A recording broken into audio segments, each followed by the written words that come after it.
ભાવનગરમાં ચર્ચિત લથ્થાકાંડમાં દરરોજ નવા ખુલાસા થઈ રહ્યા છે ત્યારે આ કેસની તપાસનો રેલો હવે સિંહોર તાલુકા સુધી પહોંચ્યો છે। પોલીસે આ મામલે સિંહોરમાંથી પ્રવીણ જાદવ અને અશ્વિન જાદવ નામના બે બુટલેગરોની અટકાયત કરી છે। પોલીસ પૂછપરછ દરમિયાન ઝડપાયેલા બંને આરોપીઓએ ખુલાસો કર્યો હતો કે તેમણે વર્તેજના હરદીપ મોરી પાસેથી રોયલ સ્ટેગ બ્રાન્ડની દારૂની 54 બોટલો મેળવી હતી।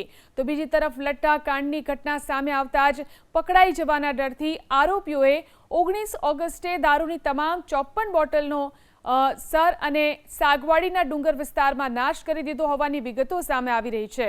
હાલ પોલીસે આ તમામ મામલે વધુ તપાસ શરૂ કરી છે। પોલીસે આ મામલે સિંહોરમાંથી પ્રવીણ જાદવ અને અશ્વિન જાદવ નામના બે બુટલેગરોની અટકાયત કરી છે।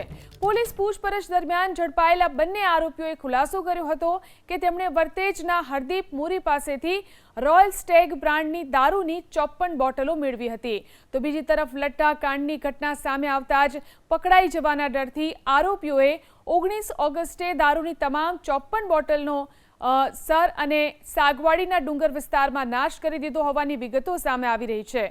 હાલ પોલીસે આ તમામ મામલે વધુ તપાસ શરૂ કરી છે।